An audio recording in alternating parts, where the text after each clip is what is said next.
మన పేరెంట్స్ జనరేషన్లో సింగిల్ శాలరీతో కూడా హౌస్ కొనడం పాసిబుల్ అయ్యేది.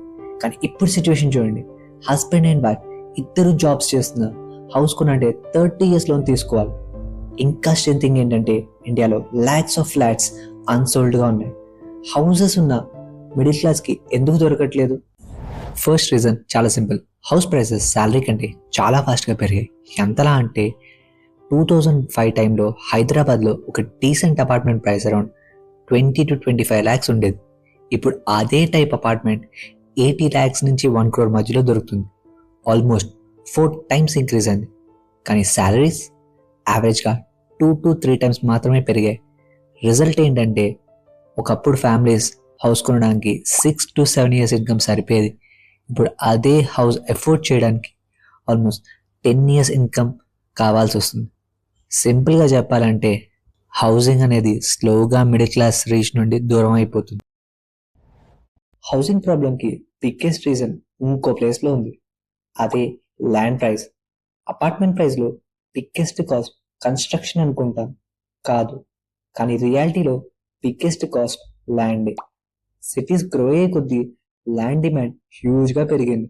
IT hubs, offices, business centres వచ్చినప్పుడు ఆ ఏరియాస్లో పాపులేషన్ సడన్గా పెరిగిపోతుంది. పాపులేషన్ పెరిగితే ల్యాండ్ డిమాండ్ ఆటోమేటిక్గా పెరిగిపోతుంది.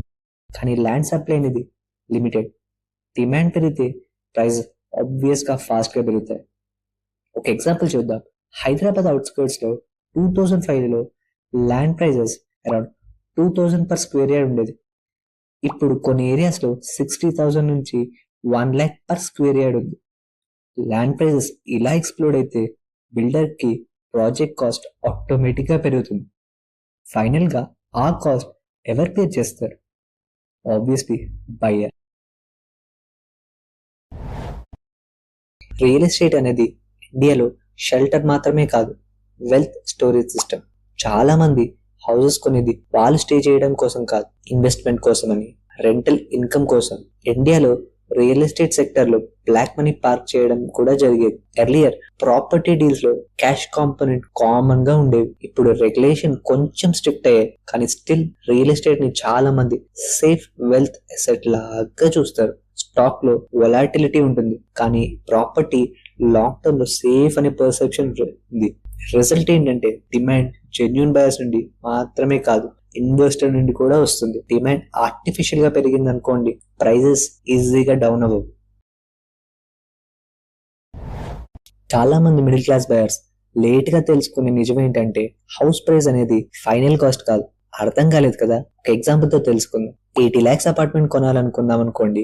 First registration and stamp duty అని ఇండియాలో స్టేట్ బట్టి యూజువలీ 6 to 8% ఛార్జెస్ ఉంటాయి. అంటే 80 lakhs ప్రాపర్టీకి almost 5 to 6 lakhs extra pay చేయాలి. బ్యాంక్స్ యూజువలీ ఫైనాన్స్ చేయవు, బయర్సే అరేంజ్ చేసుకోవాలి. తర్వాత ఇంటీరియర్స్ అని, కిచెన్ సెటప్ అని, బేసిక్ ఫర్నిచర్ అని minimum 3 to 5 lakhs out of pocket expenditure ఉంటుంది. సడన్ గా 80 lakhs ప్రాపర్టీ ఆల్మోస్ట్ 90 lakhs అవుతుంది. ఒక ఇంట్రెస్టింగ్ కంపారిజన్ చూద్దాం. యునైటెడ్ స్టేట్స్లో house price around 5 to 6 times annual income ఉంటే యూకేలో అరౌండ్ 7 to 8 times ఉంది. కానీ ఇండియాలో మేజర్ సిటీస్లో house price almost 10 times income ఉంది తెలుసా. ముంబైలో ఇంకా సీరియస్, ఆల్మోస్ట్ 20 times ఇన్కమ్ ఉంది. మీనింగ్ సింపుల్, కొన్ని సిటీస్లో ఇండియాలో హౌస్ కొనడం డెవలప్డ్ కంట్రీస్ కన్నా చాలా కాస్ట్లీ. కర్ణుడి చావుకి పలు కారణాలు అన్నట్టు హౌసింగ్ ప్రాబ్లం కూడా చాలా రీజన్స్ ఉన్నాయి. మిడిల్ క్లాస్ కి ఓన్ హౌస్ అనే డ్రీమ్ అందని ద్రాక్షలా అయిపోతుంది.